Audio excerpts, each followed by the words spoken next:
Rice আজকে আমরা গাহরি মাংস বানাইব।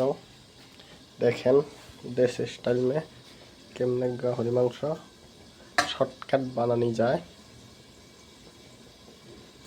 আমরা প্রথমে গাহরিটা বয়েল করে লইছি, বয়েল করিয়া এখন রেডি করে দিলাম। রেডি করে এই যে এখন পেঁয়াজ দিলাম, তেল দিলাম, তেল দিয়া এই যে অল্প পেঁয়াজটা সিদ্ধ হয়ে দিতেছিলাম। সিদ্ধ হওয়ার পরে পেঁয়াজটা মজানোর পরে আমরা মাংসটা ঢালিয়ে দেব। ঢালিয়ে অল্প বয়েল করবো 10 মিনিট। আপনারা দেখতে থাকেন করলে হয়।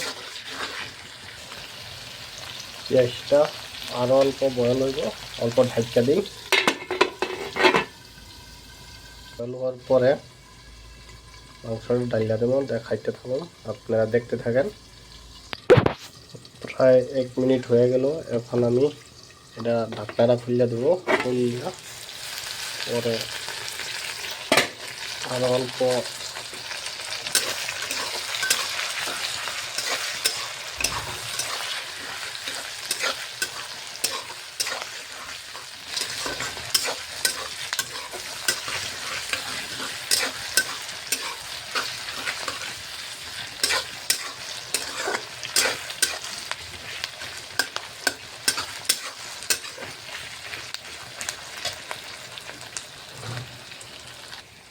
দেখেন বন্ধু, প্রায় পেঁয়াজটা ভালো করে ভাজা হয়ে গেল।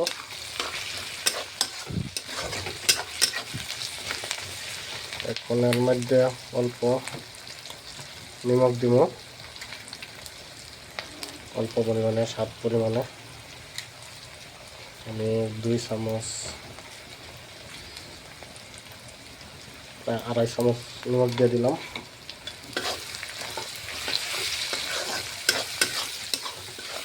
নিমখ দিয়ে অল্প লড়ালড়ি করিয়া ঢাকা দিব।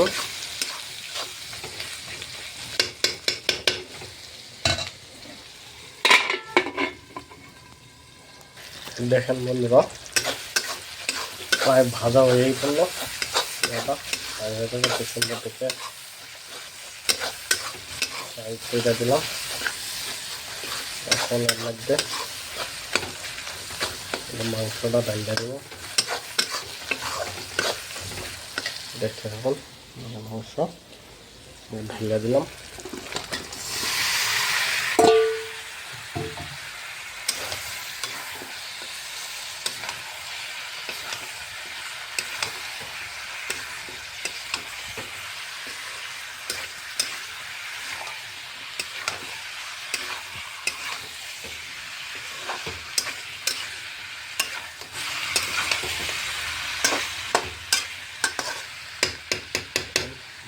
লাড়ায় ফাড়ায় অল্প সময় ঢেকে দেবো। 10 মিনিট পরে একবার দেখাইতেছি। প্রায় 6-7 মিনিট হয়ে গেছে। এখন এটা দম করে অল্প লাইটা দিব। দেখেন এখনো হয় নাই বয়াল, কিন্তু অল্প লাইটে আরও মোটামুটি 5 মিনিট ঢাকা দিব। ঢাকার পরে অল্প মশলা দিয়ে দিব,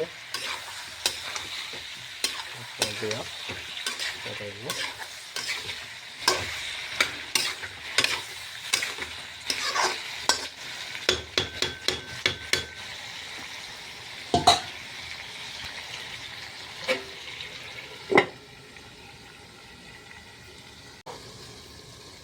দেখেন প্রায় 5-6 মিনিট হয়ে গেল।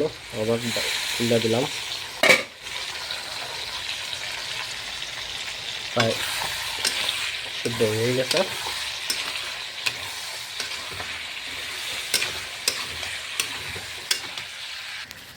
দেখেন এখন অল্প মশলা দিয়ে দিব।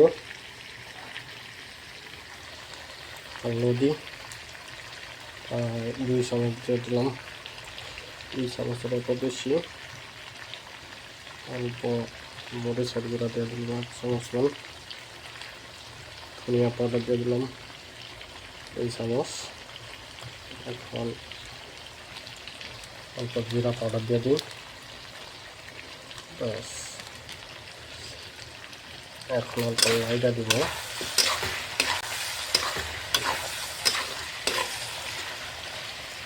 লাইনে থাকান দেখাইতে থাকবো। দেখেন কীভাবে মিক্স করলাম, কালারটা দেখেন কি দারুণ কালার আইছে গাহরি মাংস। এইভাবে যদি খান আপনারা বহুতই টেস্টি পাবেন।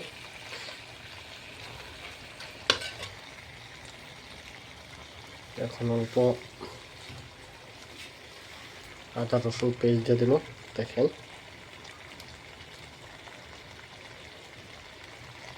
দেখেন কি জন্য ফ্লেভার আইছে, গন্ধটাও দারুণ লাগছে। আর অল্প সময় কষায়া পরে জল দিব, দেখাইতে থাকুন, আপনারা দেখতে থাকেন। প্রায় কষানো হয়ে গেল, এখন অল্প পরিমাণে জল দিয়ে দিব।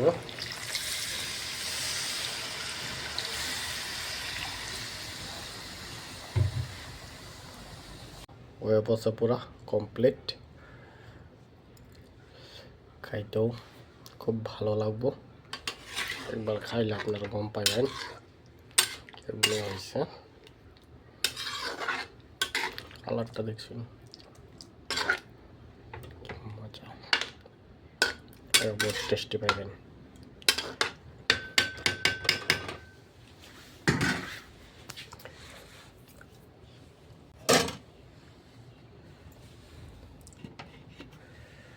ভিডিওটা ভালো লাগলে লাইক করে দিবেন, কমেন্ট করবেন, সাবস্ক্রাইব করবেন। Bye bye.